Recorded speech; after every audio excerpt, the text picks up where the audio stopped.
We have a brand new 2023 vehicle on our lot, and I just can't figure out why it hasn't sold yet. November is over, and I'm sure many of you in the car business will agree that it's not the November that we're used to having. We've had this truck for over 100 days. I don't know why it hasn't sold yet. We're gonna check it out and you're gonna tell me why. So today we're going to be taking a look at car dealerships and how difficult of a time they're having selling those cars. Shocking, I know, that an on average $50,000 vehicle with increased car payments, increased insurance costs, lower build quality, and an overall shorter lifespan aren't selling like hotcakes like they were in 2020. We're going to go over a lot today, from the dealerships, the salesmen, and normal everyday people's experiences, along with comments from you guys from previous videos. So if you want to be featured on a future video, leave in the comments down below. But let's just start off with some of the dealership videos that I've been seeing quite a bit recently. We have a brand new 2023 vehicle on our lot, and I just can't figure out why it hasn't sold yet. So we're gonna take a look and you can tell me why. It's got a spray and bed liner and a hard tonneau cover. It's even got new stickers on it, and you're not taking the hit for the depreciation because it's $20,000 off. So I can't figure out why it hasn't sold yet. So tell me why. We've had this truck for over 100 days. I don't know why it hasn't sold yet. We're gonna check it out and you're gonna tell me why. It's a 2025 F-250 Lariat Tremor. It's got the 6.7 V8 Power Stroke turbo diesel engine. Is that why it hasn't sold yet? Hey guys, this is Nate, and I got 4 vehicles that I can get you in today for under $400 a month. Number 1, Ford Bronco Big Bend. Vehicle number 2, Ford Bronco Sport. All of these 25 Ford Explorer Actives. 0%. All 2025 Tauses. SE, S, SEL, all of them. 0%. 0%.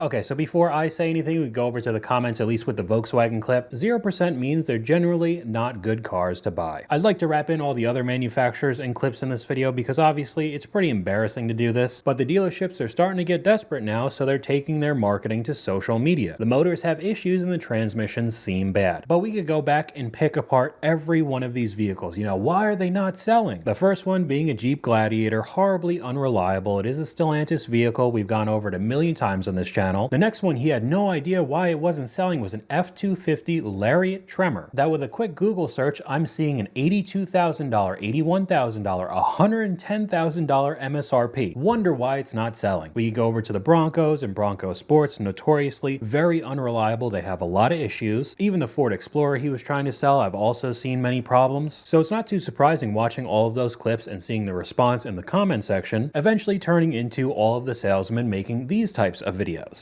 Unless you're a dealership that's open on Sundays, November is over. And I'm sure many of you in the car business will agree that it's not the November that we're used to having, but we move on. What are you gonna do, right? You gotta buckle down every day. It is 4:40 and I have not done a deal today. October 2025 is going to go down in history books for car sales. If any of y'all are out there and you've been in sales for a long time, I know I'm seeing this everywhere. This has been like one of the most challenging months for car sales people. And I could have shown you a ton more clips like this, some of them on screen. Job description said sell 5 cars and make $10,000 a month. It's been 2 months and I've sold 0 cars. Not what we planned for a Saturday with a GM dealership completely empty, nobody's there. And the main reason for that is explained by a comment from one of you guys. Cars cost twice as much as they should, have half the longevity and build quality they should, and people are making half the money they should. Something's got to give. And now these dealerships and salesmen are starting to feel it, and there are quite a bit of videos that I've found like this online. See how good I look? This could be you. This is a 2026 Nissan Armada Platinum Reserve. Let me show you. Ooh-wee. Come see me and the 2026 Nissan Armada. Guys, I have like 12 or 13 2026 Traverses and all kinds of trims and colors. Let me know if you want one, please, by all means. Yeah, come see Andrew at Milton Chevrolet.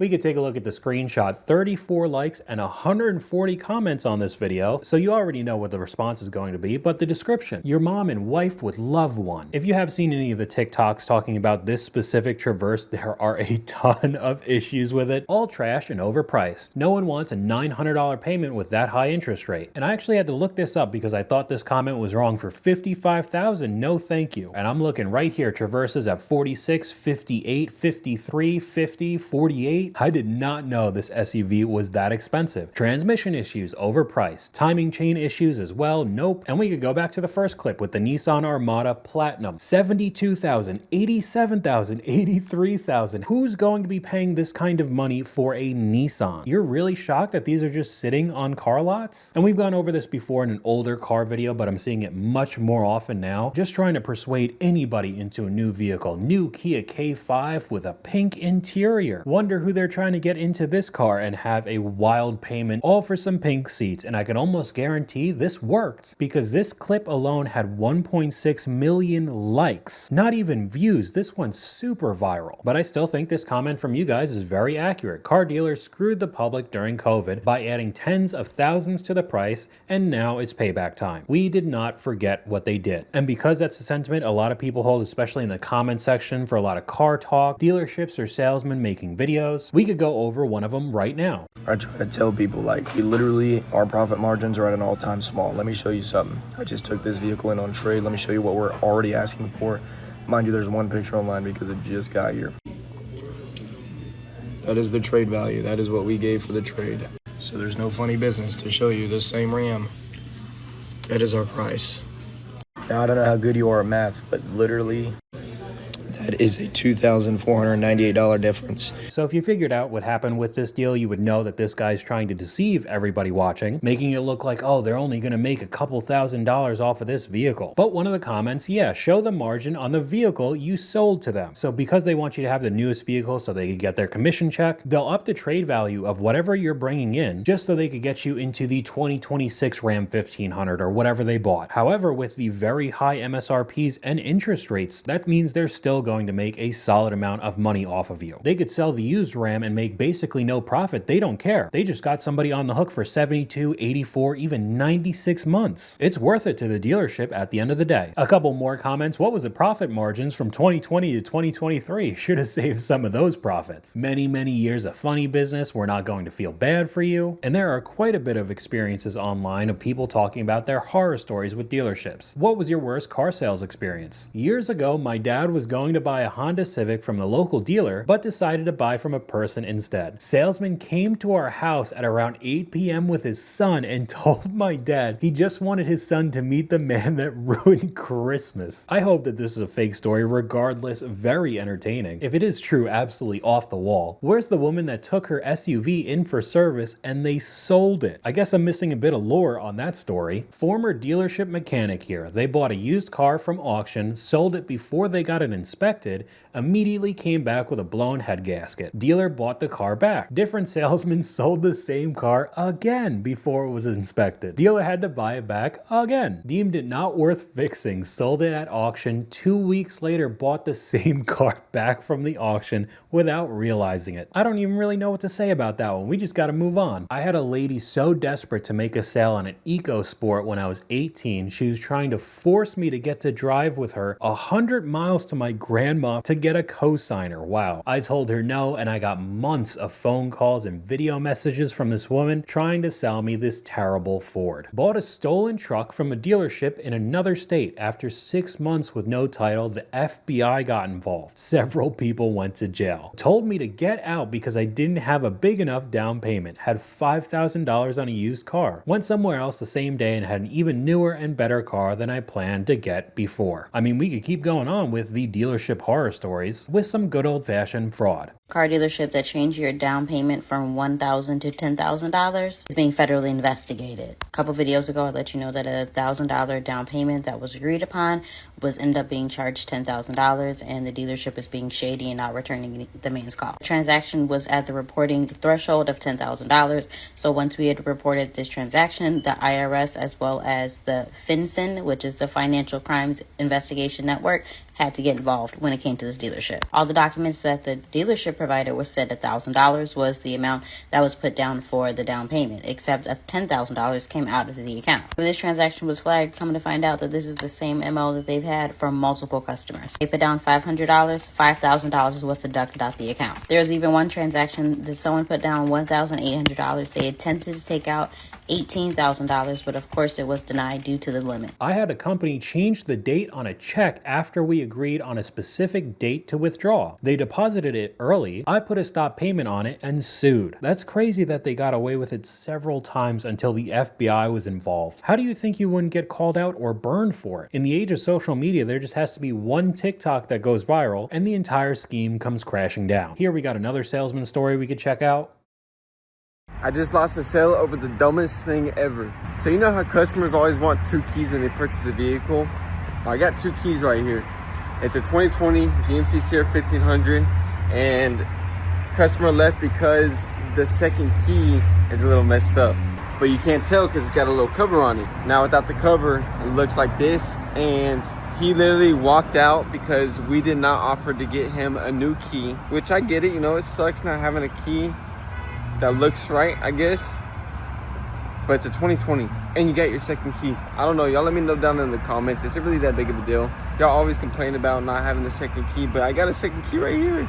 It's a 2020. The way he's saying it's a 2020 makes it like, oh, it's old, it's raggedy. He should just be fine with it, even though looking up right now, I'm seeing anywhere from 35, this one's almost $50,000, 40, 30,000, 35,000. I don't know about you, that's a substantial amount of money to spend. So yes, I would like to have 2 keys that are in good condition. But again, he's making it sound like, oh, it's so old, 2020. He got a cheapo pickup truck. He should just be fine with the raggedy key we gave him. If it's not that big of a deal, then give him a second key. If you won't accommodate him on that, what else will the dealer not move on? It's perceived value. It's a 2020. He said it again. He's making it sound like it's some 25-year-old absolutely beat down pickup truck. And we already gave him a great deal. I don't know, my instincts are telling me that he probably didn't get the best deal. We can't lose another $500, especially when the key works just fine. Well, now you didn't get the sale for it, so it's probably just going to sit on the lot for even longer. Should have gave him the key. Was it worth losing a sale because of it? If the key's messed up, what else are you guys hiding that he hasn't found yet? Another comment saying what I thought about earlier, get me a new key if I'm about to spend $20,000+. Lesson learned, it's a 2020 probably at a 2025 price. If the prices are high, which they are for pickup trucks in general still, then so should your service and effort. Another comment from one of you guys, I'm not paying modern prices with wages from 10 years ago. Give me a new car for $15,000 or a used one for $5,000 like it used to be, and we have a deal. And that's another one of the big issues along with the lack of quality of all the modern vehicles. Wages have not kept up with how much these prices are increasing. So many people just straight up can't afford to buy these. So they start running these shady promotions, incentives, price cuts just to get people in the door. This past weekend, I got one of those car sales promotional flyers in the mail where it was pull tabs, and I think the logical conclusion that anyone would come to, at least at first glance, is that if you match icons on your pull tab, you would win the associated prize next to the icons that are listed on your flyer. And for me, that showed that I'd won $1,000. So Monday morning, I showed up at the dealership with my winning flyer, was taken in, sat down, and quickly informed that the matching icons on the pull tab don't necessarily dictate the prize that I won. Instead, it's actually the serial number on your flyer matched to a board within the dealership that shows you how much you've won. And while I won some money, it was not $1,000, but the most surprising thing about this all was actually learning how these promotions work. I talked to the gentleman I was working with and found out that car dealerships hire this company to send out the mailers, and then for the week of the promotion, they bring in this specialized sales team that focuses on these short-term deals. So he was only there till Saturday, and then he would be off to another part of the country that was running a promotion to do the exact same thing. After it all, he brought me over to the board, and this is why I don't think you should waste your time and money pursuing these at all, because at the end of the day, I did not win $1,000, I only won $2. And this is a whole shady promotion scheme across the country. And you wonder why people don't like car salesmen or going to a dealership? I swear, if somehow Carvana got their act together, because there are many problems with that company as well, they could legitimately take dealerships out of the equation. Because this is how it goes basically every time looking up a car online. Hey, can I get the price on that F-150 you just posted? Oh yeah, definitely. What time do you want to come in? I mean, I just need the price. Oh yeah, we can give you that when you come in. What time works best for you? Why would you need me there for the price? Well, numbers are very special to us, and I just set appointments. So you're not going to give me the price, are you? No. What time can you be here? I don't know if there was any way to iron out all the issues with Carvana or a company similar taking out the middleman, they would be able to make an ungodly amount of money. But we can move on to a salesman clip. Sales is crazy, man. Tell me how I went from making $10, $12, $13,000 a month consistently to be broke. Like, bro, I don't think you understand. Like, I got like $300 to my name at this point. And a couple months ago, I had like 20. Maybe I did switch jobs. You would think cars would like immediately start paying you more than phones, but guys. Anyone want a car? Does anyone want a Subaru, bro? Because I got you. Jeez. I mean, there is something to be said about like being responsible with your money, but you gotta understand, like at 19 years old at the time, making that kind of money, it felt unlimited. I need that sweet, sweet bread, that breadian, that moolah. On that note, if you need a Subaru, GMC, Cadillac, Kia, Buick, anything like that, let me know. So there's a couple things we could talk about. Obviously, living above your means, making a crazy amount of money in sales, and then basically saving nothing. You have $300 to your name because you go over to the car business thinking that you'll make even more money. The commission checks are going to be so fat. And in this market, that's just not the case. And all that extra money you made, I guess from phone sales, just disappeared on things you didn't need, and you're back to being broke. But we could go over to another salesman clip of somebody getting a little angry. Why is it when a car dealership makes money, however much money, everyone acts like it's the end of the world? Every business in the world has some sort of profit coming in. The business you work at makes profit somewhere, somehow. It's just how business is done. For example, if you've ever gone to a furniture store, the markup on that is anywhere from 100 to 300%. In clothing and shoes, that's anywhere from 50 to 100%. Let's talk about groceries. Everybody needs groceries. That can get up to about 20% markup, but you buy it anyway. People buy these products and they don't really say anything about it. Yeah, they'll say, oh, stuff's getting expensive, but they don't sit there and try to negotiate their grocery prices while they're in the grocery store. Okay, so this guy keeps going on and on with these types of comparisons, but a majority of the time the other things he was talking about didn't have the same horror stories that we've gone over in this video so far. None of the fraud, the deception, the shady promotional tactics, and that's what's said in the comment section as well. Dealers are known for being less than honest for a reason. People are tired of seeing $50,000 trucks for $80,000. When I see a price of a gallon of milk in the store, I know that it's the price plus tax, and that's it. Car sales have been scummy businesses for generations, and car dealers have created that for themselves. Another one, except a gallon of milk doesn't require someone signing away their life for 84 months at 15% for a 2008 Ford Fiesta at $615 a month. Not only are the salesmen angry about that, they're also mad that you're not getting your car serviced at these dealerships as well. Here's something that nobody's really talking about, and it's a big concern. More and more people are buying their cars at the dealership, but they are not getting it serviced there. And here's the crazy part, it's happening faster than anyone expected. So what's the big deal? Well, when people don't service their car at a dealership, they don't usually buy from that dealership, and there goes the long-term loyalty that dealerships are after. So why do you think that customers are leaving dealerships and getting their car service themselves? Is it trust? Is it convenience? Is it price? Let me know. I want to know what you guys think. Yeah, they want long-term loyalty, which basically means every time you go in to get your oil changed, there's a salesman that comes out and tries to pitch you, we just trade in that car. You could get a brand new version of it. Do you want that to happen to you every 3,000 or 5,000 miles when you get an oil change done? I don't. And just by the screenshot, we got 11,000 likes and 15,000 comments. Why would I sit at a dealership for 4 hours to get my oil change when there's a 10-minute oil change just down the street? Ford wanted to charge me $150 to do a thorough inspection of my car to figure out why my check engine light was on, when I already had it diagnosed with the exact codes. This dealership is too expensive, seems to be a common trend. Where do you go instead? I would venture to guess basically any mechanic shop. They want $95 to change a cabin air filter, 300% markups on service, 4+ hours for oil change with an appointment. They wanted $495 to change a single headlight that was $25 on Amazon, and a 2-minute YouTube video. I just installed the new headlights myself. Prices and arrogant service managers that look down their noses at customers like they're superior. Loyalty to the guys who were deceptive and slow in the purchase process. There were many comments of people going over similar issues, and we have another one from you. What? Cars can't sell? You mean the same cars that have gone down in quality but gone up in price? No way, I don't believe it. And if you don't believe it for yourself, just go over to any of the modern vehicle videos that I've made, I have several, just issue after issue with every manufacturer you could think of. Now this is a little bit of a tangent and we have gone over this before, but I'm still seeing it very consistently. I wanted to show you an issue that I've been seeing on social media, especially TikTok, where I'm not exactly sure what's happening. It's some sort of scam, but we could roll the clip real quick. This is a 2025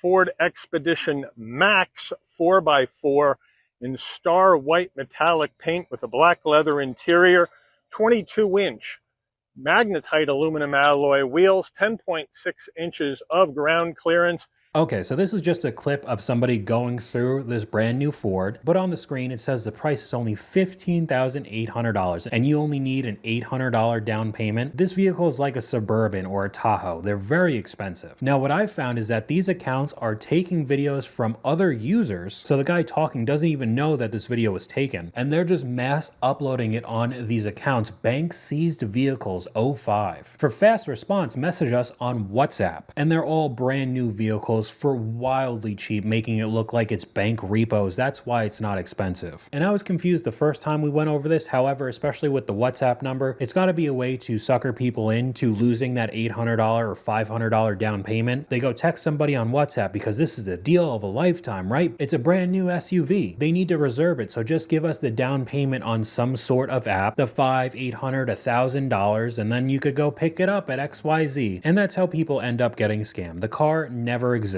So just something I want people to be wary of, especially if you're on Car Talk, looking up anything car related on social media. These are popping up more and more. But we could switch over to how long a lot of this inventory is just sitting on lots. We got a comment from one of you guys. One thing to remember is that dealers pay floor plan loans for all of their inventory. So every single day the vehicle you're looking at sits on their lot, it costs them more money. Use that as part of your negotiation, which makes sense. However, when we start seeing videos with cars sitting for literally years, how are they not freaking out, hemorrhaging money all the time?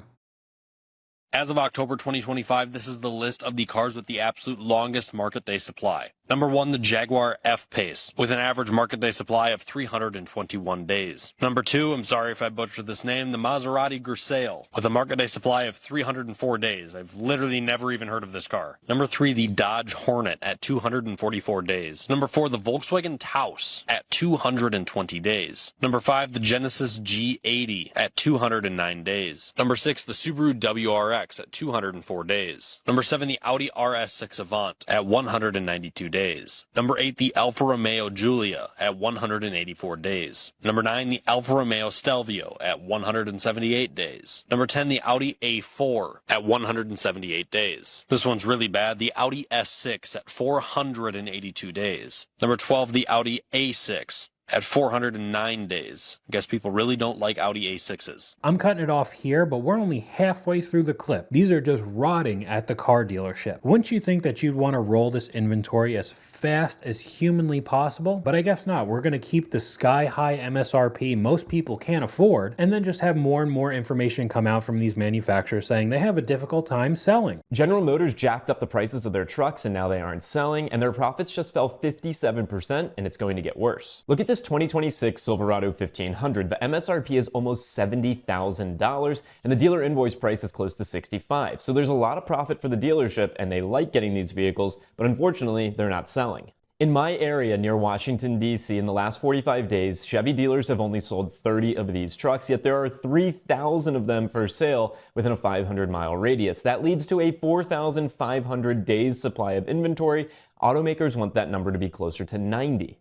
Now, part of the reason why that number is so high is because it's a 2026 and Chevrolet has just brought in new inventory for 2026. But when you look at the 2025 inventory in my area as well, you can see it's been sitting for a long time too. This particular truck's been sitting for 151 days and it has a $62,000 MSRP. So it's almost like the one thing that these dealerships do, sell cars, they don't actually want to do. They just let it sit in the lot, collect dust, get rained on, and you know, whatever, we'll just lose a ton of money. What happens to new cars that never get sold? It's one of the most common questions I get asked, and people are wondering what's going to happen with 2 and 3 year old vehicles that are still new sitting on the lot. Because I have been to hundreds of dealerships and almost every single one of them still has 2023s in 2025. So this is what happens to new cars that never get sold. Well, first, the dealership's responsible. They're the one that accept the allocation from the manufacturer. They purchase the vehicle from the manufacturer on their lot. And almost every single dealership uses something called floor planning, so they're financing the vehicles on their lot. And most floor plans will have very low, if no interest within the first 90 days. So the dealership's goal is to sell it as quick as possible within that first 90 days, and if anything, get it out of there before 180 days. But considering we're coming across vehicles that have been on the lot 700, almost 800 days, so one of the first things that a dealership will do is use something called spiffs to incentivize their salespeople to sell it. It's like an extra bonus to the salesperson, and they call it a spiff. So that makes those clips that we saw earlier of the why are we not selling these vehicles? Here's all the incentives, 0% APR, please buy a vehicle from me. Those now make a lot more sense. They're getting incentives, even if they have to make embarrassing TikToks. But there are so many different examples that I've seen that they just don't care, I guess. They'll let the vehicle sit as long as possible, no price cuts. If you get lucky enough for anybody to come along and have interest in the vehicle, it'll still be a nightmare for the entire car buying process. I mean, we could take a look at this clip. I think you guys have this on your lot for 120 days. I don't know if anybody's buying that at the markup. And in another 120 days, it's going to be a paperweight. Come September, this will be you guys will be a car collector of this car, not a car seller, because nobody will be buying them. My recommendation is sell them all right now, as quickly as you can. The first editions have been out for like 7 months. It's not like super limited. Okay, would you like to chat with him? Sure. Alrighty. Well, he had to hop on the call, so he's not able to come over the phone really quick, but... Okay, so you've probably come across some of these clips on TikTok or YouTube. The account's name is called Delivered, and he goes through a lot of these dealership calls with the buying process and just nightmare situation after nightmare situation, showing the world how difficult these salesmen could be. Just making you run around in a circle, it's impossible to find the out-the-door price, and it's basically unlimited content. I would definitely check it out if you're interested, but we could take a look at the comment section. There's a Dodge Hornet by me that's been on the lot for over 700 days, and the dealer refused to work out a deal with me. It legitimately is a paperweight. We have another comment from you guys right here. The car market is a joke. Manufacturers always argue, yeah, cars or trucks are more expensive because of all the tech and features in them. Okay, then stop putting all of that crap in every car because people clearly can't afford it. Nor do a lot of people even want 16-inch iPads in the dash, touch AC control, self-driving, etc. I think this is highlighted specifically with the previous gen Tacomas and 4Runners. If you know anything about that market, they keep their value insanely well because overall the reliability of their engines is very solid. It'll last a while, but they are not tech heavy. Enough for you to get by, but nothing insane that you're seeing on these brand new 2026 models. But in turn, that means things do not break. People want the reliability and the simplicity, and that's just not happening with modern vehicles anymore. But I have been yapping about this for quite some time, so we'll just finish off the video with this clip. Friends do not let friends pay $124,000 for a Jeep.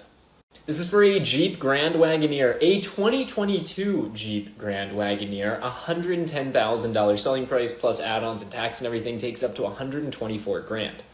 Now the kicker here is that the dealer has been advertising this vehicle for sale for 524 days. I don't know what else you need to see to know that a vehicle is not interesting to customers at a price point. $124,000 for a Jeep. It's been sitting for almost 2 years. This is true insanity and a perfect representation of why Chrysler, Dodge, Jeep, and Ram vehicles are not selling. You could dress these vehicles up as nice as you want, but at the end of the day, it's a Jeep. It does not hold a luxury name like Mercedes or BMW. So you demanding a 6-figure price means nobody's going to be able to sell it. But that's all I got for you guys today. Let me know what you guys think in the comments down below. YouTube thinks you'll like this video popping up on screen right now, but hopefully you guys enjoyed this video. If you did, please leave a like, and I'll talk to you guys later.